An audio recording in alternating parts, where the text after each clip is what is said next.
Hello, and welcome to Hopeful Conversations, brought to you by Robbie's Hope Foundation. I am Kari Eckert, the Executive Director of Robbie's Hope and Robbie's mom.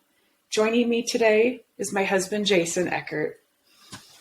For our first episode, we decided to take a step back in time and share how Robbie's Hope started, where we are going, what we are trying to accomplish.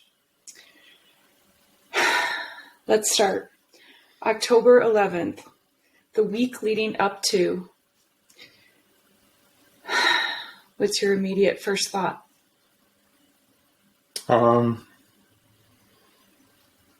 Trauma. I remember the phone call driving home with you screaming. You had gotten home a little bit before me, and I thought something happened to you, like a car wreck or something like that. And then I got home and obviously everything changed. So how about you? I have certainly spent many hours, days, weeks, collectively thinking about that week before. I have memories that are very, very vivid, looking for something that we may have missed. I think it was a pretty typical week. We were at parent-teacher conferences when Robbie took his life. That's where we were heading home from. Certainly a before and after moment for us as a family and for a couple. I can remember listening to you talk to the principal at Robbie's high school. The day after Robbie's death, that we went out to get our daughter, who was at school in Boston going to college, went out to bring her home together. And I very vividly remember you talking to the principal. And what was that conversation about?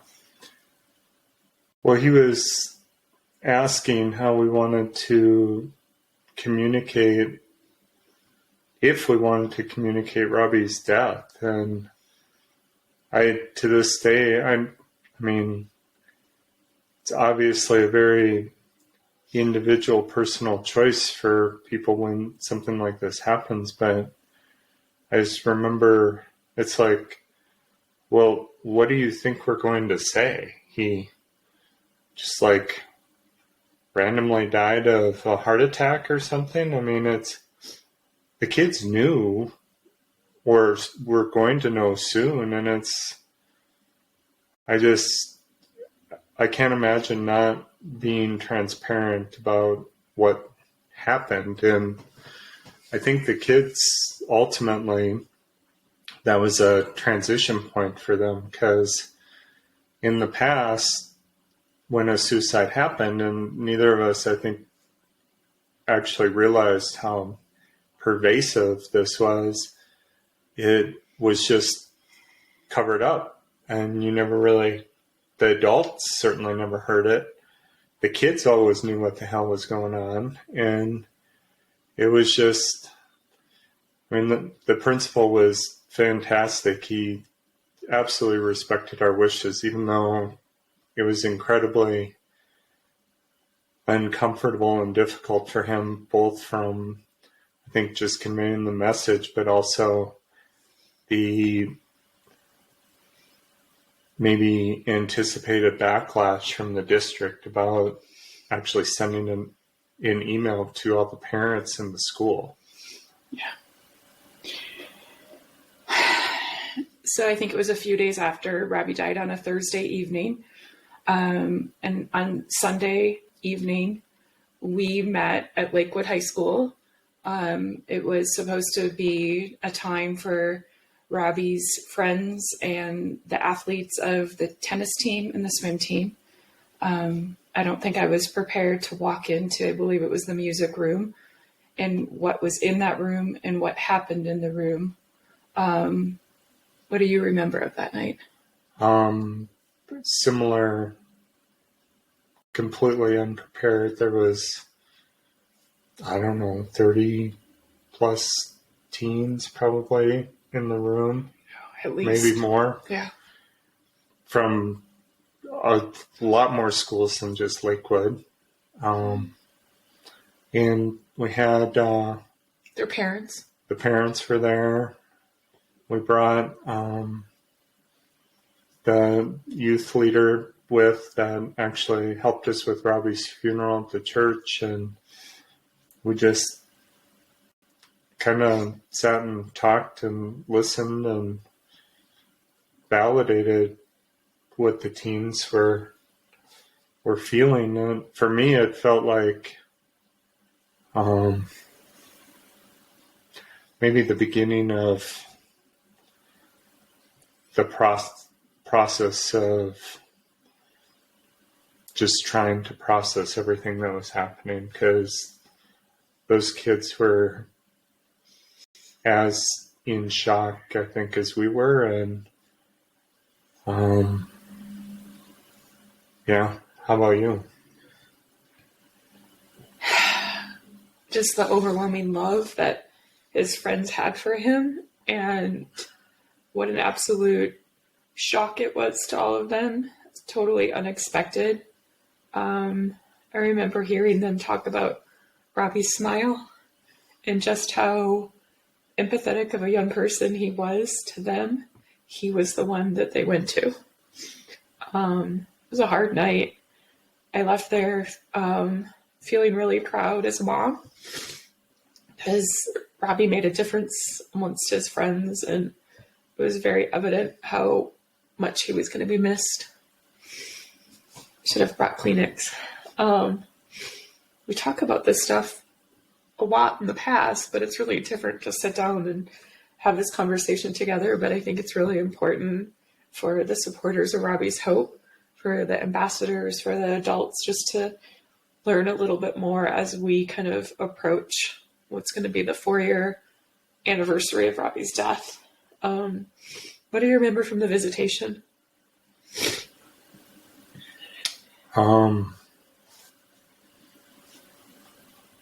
Well, first of all, I mean, leading up to that, we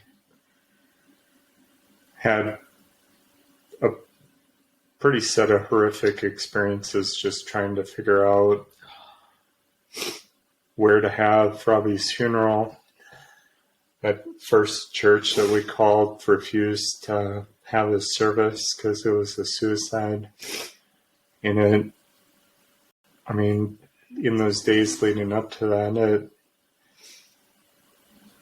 I don't think we really understood at the time, but it was starting to form just what a taboo topic this was. And I still, for the life of me, can't imagine a decision to not have a funeral because it's a suicide. You know, but luckily it all worked out, and we ended up at Red Rocks with an amazing individual who was the youth leader there that helped us through kind of everything. An amazing funeral director in funeral home. And I remember I was numb for the most part. I just couldn't really process anymore. I don't know if I talked to a single adult at length that night. I sat with kids mostly. Didn't really talk very much. Heard a few stories about how Robbie in middle school had actually helped them as individuals through periods of suicidal ideation, and just thinking about if he could help them, why couldn't he at least talk to us or help himself through all that? How about you? Oh, my background as a funeral director. I think I was very clear in a lot of that process, but I still have very clear memories of just seeing his friends and our close family and my friends, like, actually reacting to seen Robbie in the casket and how shook up people were. It was a very, very hard night. Certainly felt a lot of love for others and from others. It was hard. I kind of skipped an important question for us to talk about, and that's the kitchen table conversation that you and I had. I think it was on, like I said, Robbie died on a Thursday evening. I think it was Saturday morning. I remember you and I both, a lot of insomnia, but also, like I mentioned, a lot of clearness in the mind. I think at doing research, that's what comes out. What do you remember about that conversation? You were writing the obituary and planning the eulogy that you gave at his service. I mean, I remember very clearly that we felt pretty compelled that if this could happen to our family and somebody like Robbie, who, for all external appearances, was not somebody that was struggling. He was, a great student and athlete and friend. Brother, child. And it's like, this just can't continue. And neither of us, I think, truly at the time appreciated how just endemic the issue was in Jefferson County in particular. After the fact, learning how many of his friends actually have struggled through similar mental health issues with depression and anxiety at different points of time, suicidal ideation. But it was like we have to do something. We owe it to Robbie to do something. And we had no idea what, other than we formed a name and a GoFundMe. Kind of, I think at the time thinking, well, let's go. We can use the money to donate to organizations that obviously must be out there to help. And then as we started researching that week of charities to actually give to, it was just shocking that kind of came up short. Yeah. Yeah. We didn't know what hope meant at the time, at least in the mental health world. No, it's kind of a gift to pick that word, I think. I think it was about a month afterwards, we learned the meaning of hope being hold on, pain ends. I remember that conversation very clearly. You and I were completely aligned that we needed to do something. We didn't know what that was.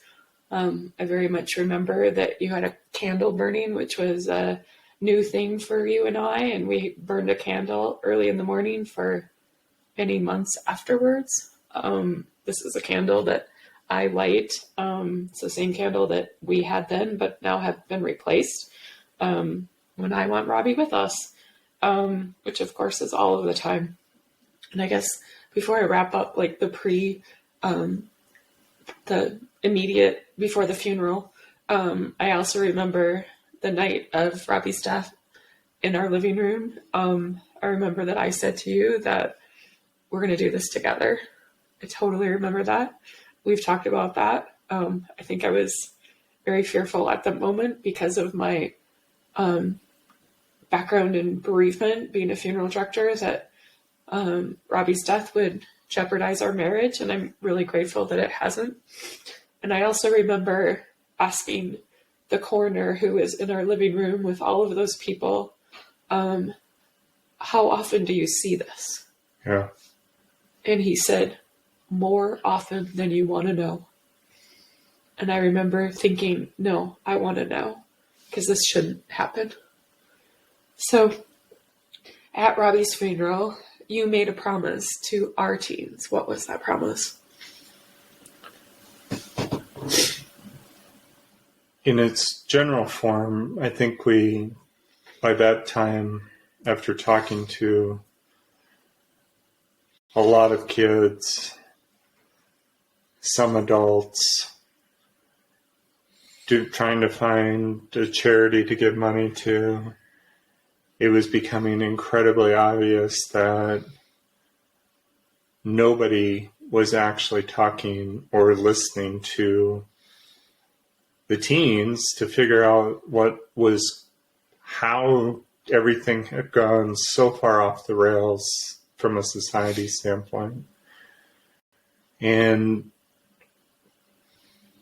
we basically promised them that we were going to help them find their voice. And that I still believe this. As adults, we've failed a whole generation. This type of thing should not be happening. And I mean, we talk about a pandemic with COVID. We have a pandemic, not a pandemic per se, but a mental health crisis in this country that is killing an incredible amount of kids. And nobody, until a couple of years ago, actually even talks about it. And so that was kind of the genesis of making it our mission to find them the tools and resources and support that they needed so that they could start to change the dialogue. And I'll never forget how many teens were at his funeral. It was incredibly overwhelming. But I still go back and watch the eulogy every once in a while on YouTube, just to remind myself the promise that we made. I didn't know that. You've never told me that.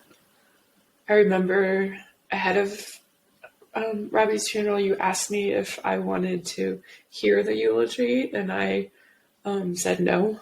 And I said I trusted you. And I remember immediately after the adults were there. You tend to be a little bit more introverted, and I'm a little bit more extroverted. And I just remember the immediate impression that you made upon both the youth and the adults, and a promise to the youth that we were going to do something, and somewhat of a challenge to the adults in the room that they needed to be a part of that solution.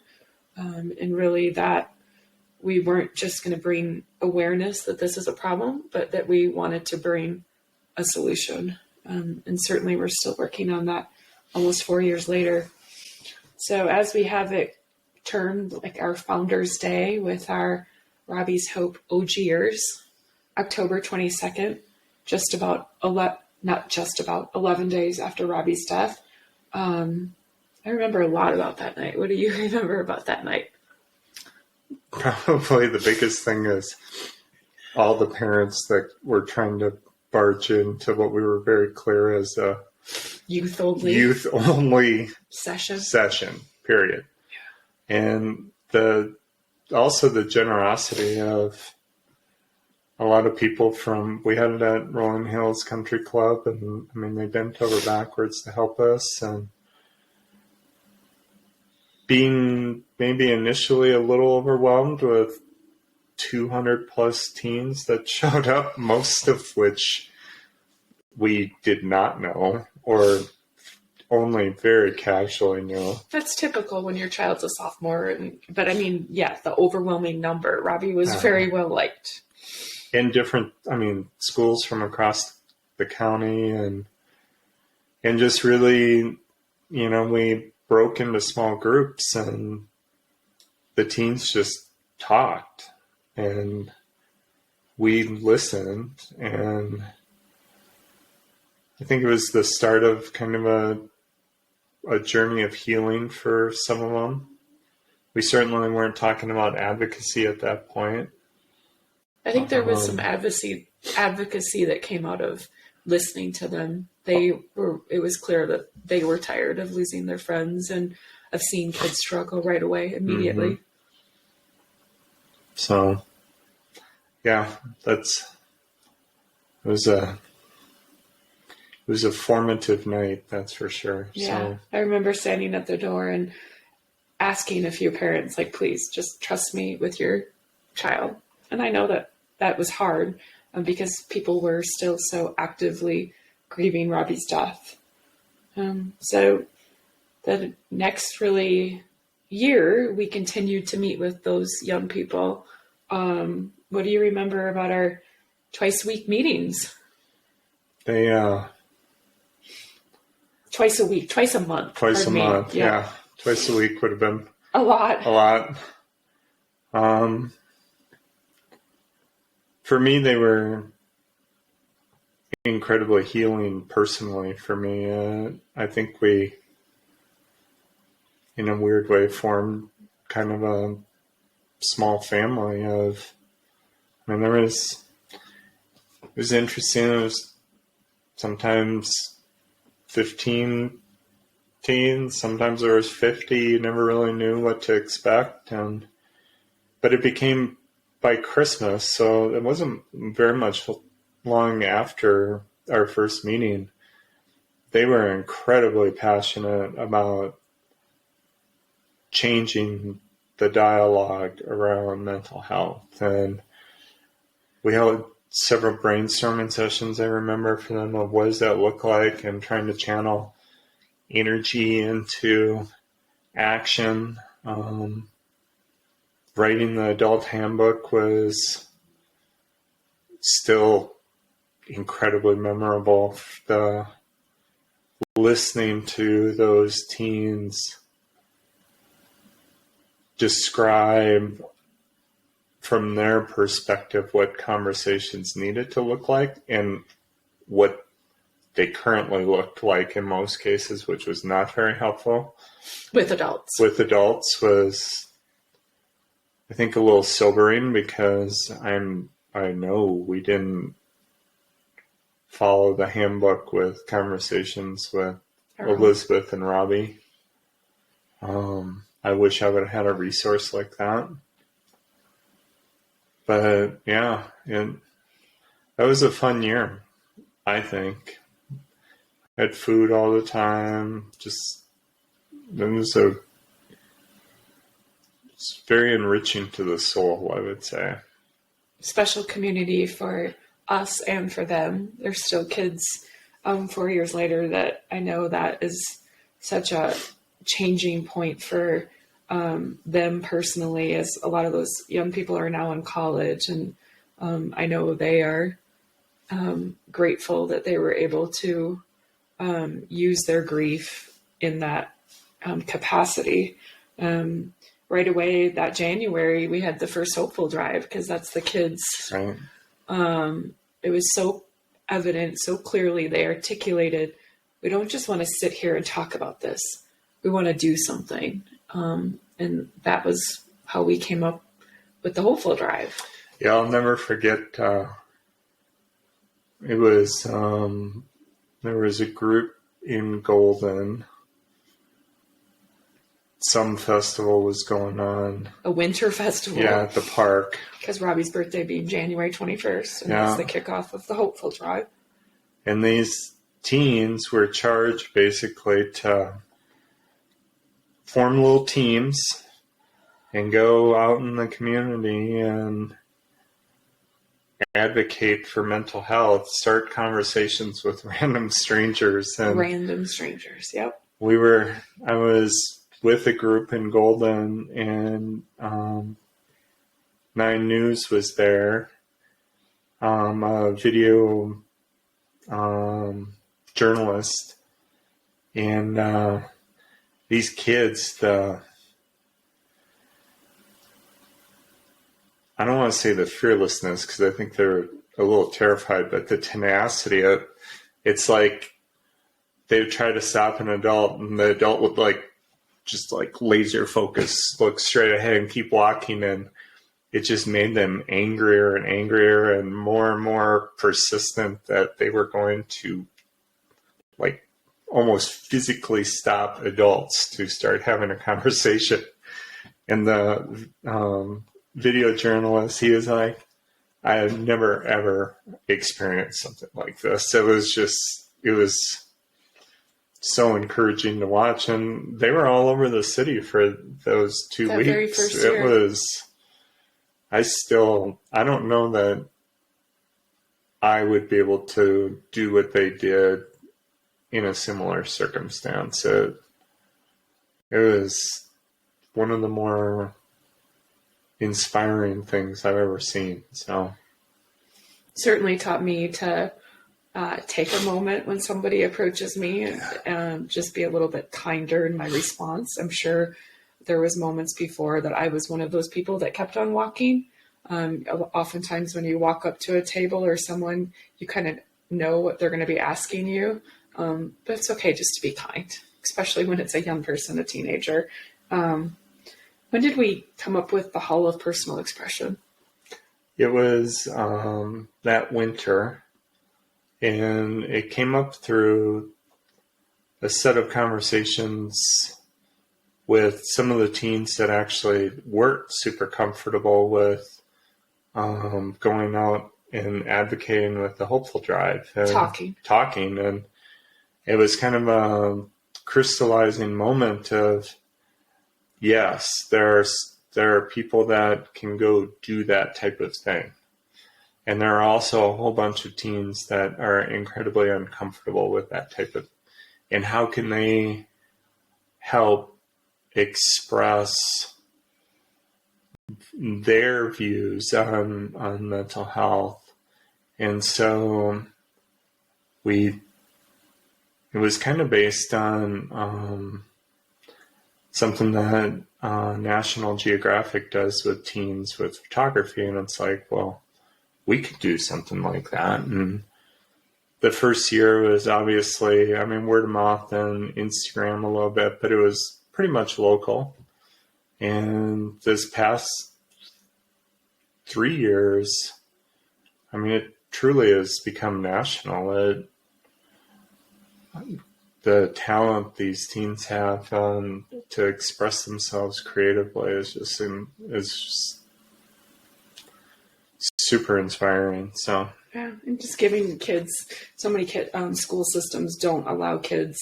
The arts are just something that's been, pushed out of traditional public education. So giving kids that outlet and that opportunity, because taking the time to express yourself in a creative way, so good for the brain.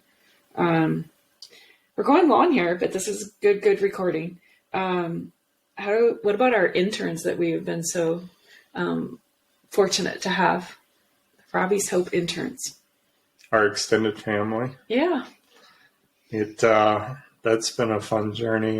We're on our fourth group. Yeah. So it'll be 4 years in October since Robbie's death. So apologize to Nina and Sataro, our very first two, who we had no idea how we were going to engage interns and what to do with them, but they were great and kind of helped form the basis of the program. And we knew we needed the help. We definitely needed the help. This grew really fast, and became a lot of work for you and I. Yeah. And very organic in the way that we still are. We see a need or a ask, let's figure it out, versus, nope, this is just what we do. They really are the lifeblood of the organization in a lot of ways. And yeah, COVID. Our four, Griffey and Olivia and Sage and Oliver, it's like they never wanted to leave because that was the only human interaction they were even getting with their peers during the lockdowns. Masks in our house, working, but yeah, human face-to-face versus being isolated.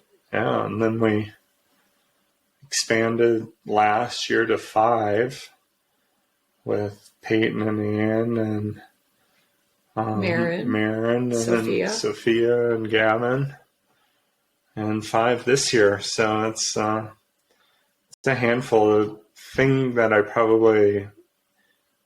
enjoy spending time with them and kind of teaching and coaching, but I also really value our family meal that we have once a week, because we talk about a lot more stuff than just Robbie's hope in their lives, and that's a lot of fun for me. So how about you? Oh, it's such a rewarding process having interns. I've learned a lot about myself, a lot about teens, where I can grow as a employer, as a boss, even bringing in like the conversation topic of handbooks, but really trying to, yes, they do a ton of work for Robbie's Hope and have been crucial to getting us to where we are. But just the personal relationships and being able to invest in young people is so rewarding. I'm really, really grateful that we have been able to be able to pay these young people with the funds of Robbie's Hope. And it's really, I think, pushed us to where we are and where we want to go. Because you and I, we couldn't do it alone. It's too much. Yes, we're trying to empower the voice of young people, but the interns push that just so much further. You mentioned COVID. What do we want to talk about with Robbie's Hope and COVID? Well, there's obviously a lot of horrible things that COVID has done to our society, including making a mental health crisis even worse. Mm-hmm. But it also was maybe a blessing in disguise for Robbie's Hope, because we couldn't meet with our teens anymore. And it forced us to think really, really differently about how we can engage with teens on ultimately a scale that we need if we're really going to cut the rate of teen suicide in half by 2028. Our mission. And so we formed the ambassador program. We did the gala virtual, which we learned a lot through that as well. Formed the ambassador program, which if you look out 5 years, I think is going to be the model of what really puts Robbie's Hope in every corner of every school in every state in the country. And how would you summarize the ambassador program? Well, they're obviously incredibly passionate teens that they want to fix this issue. And, it's interesting because they're teens and school gets in the way sometimes, and sports and all kinds of other stuff. And I think one of the nice things about the ambassador program is it's incredibly fluid and flexible for teens to do what works for them. Correct. They can engage when they can engage and how they want to engage. And for some of them, that's on social media, and some it's sitting out booths at a parade, and and everything in between, going into their schools. And but I think we've also learned that there's power in numbers. So some of our most successful sets of ambassadors are actually little clusters where working together. They work together, and you can spread the work out, and it's not as intimidating. And you got a support network. So I think we're learning. Yeah, I think we're making a lot of progress. Do you? I do. It's hard to measure, though. We talk about this because talk about it a lot. A lot of times we'll find out about something through a social media post that we didn't even know what's going on. Like somebody was at an event or did a rally in their school or had something with their sports team, and you see this random post come through if they tag us, and it's like, oh, that's cool. Yeah. So Talked a lot about that we're just planting the seed and letting these kids run with it. We're giving them the tools and the resources to make the change in their community, and the change that is needed in one community versus another is not always the same. I think as adults, we often look to, a one size fits all approach, a one size fits all solution. I know I work a lot with other organizations that are trying to prevent youth suicide. And I truly believe there isn't a one size fits all approach. If there was, it would have been done by now. Yeah, our ambassadors. So, how has Robbie's hope impacted us, you and I? well, maybe I'll ask you that question. It's had its highs and its lows. It's very challenging and very rewarding. I think Robbie's hope for you has been critical to, it's been a big part of your grief process. And I respect that. But it's also been challenging as a couple. We've put a lot of work into making Robbie's hope work for us. Scary at times. It's exciting. Grateful that we're here working on it at the 4-year mark together. I know there'll be challenges down the road, but I think we're up for the challenge. Yeah, it certainly is a stressor, I would say, on a relationship, because if you're not careful, it can consume you. I mean, we could literally work on Robbie's hope every minute of the day, every day of the week, and not have enough time in trying to have a separation of Robbie's hope and our personal lives and respecting that. But yet, we're only together at night. We have interns because I'm at working. work. We've got interns. So it's a constant struggle, I would say, to find balance. For me personally, I'm not quite sure how I would have made it through the last 4 years without Robbie's hope.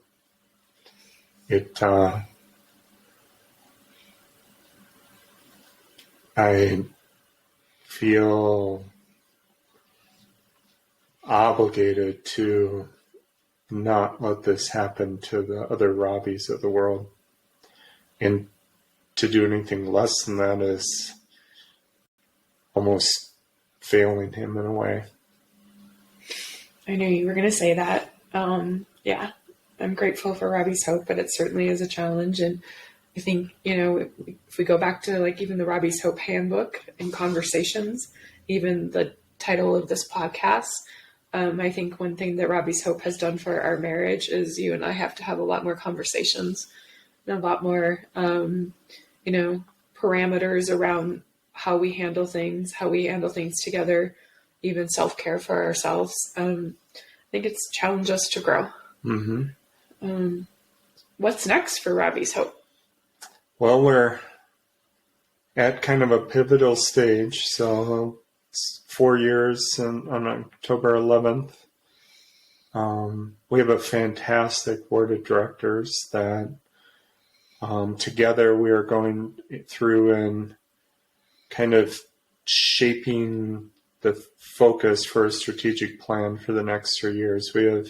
You said this earlier, we have been incredibly opportunistic in kind of our approach up to this point of somebody brings something up and it's like, all right, that's a good idea. Let's go. And, we go and figure it out. But we need some structure now. And we'll continue to focus nationally with our ambassadors, but we're going to make an incredibly hard push to get ambassadors, a group of ambassadors in every school in Colorado, advocating as kind of a pilot. And then, really starting to focus on building for the future. At some point, we'll retire and Robbie's Hope needs to sustain itself, and hiring our first full-time employee as a development director to help kind of fund what we need to do. And it's exciting. So what are your thoughts? Oh, it's very exciting. I tend to be a little bit timid and question my abilities, but I think that you and I and our interns and our new hire and our board of directors and just our community of support, both locally and nationally, that we're going to be able to do this. I think we've proven that, and we're just going to be able to continue on that momentum. I'm excited. So much about Robbie's Hope. New podcasts will be, I'm just going to break in and say, hey, we're wrapping up this conversation, even though we could probably have another conversation at some point, because I think this is probably super helpful to our listeners. So new podcasts will air every other week as we cover a wide range of topics and issues surrounding youth mental health and teen suicide prevention. Thank you, dear Jason, for joining me today on Hopeful Conversations. Be sure to tune in to our next episode. And until then, remember, hold on, pain ends.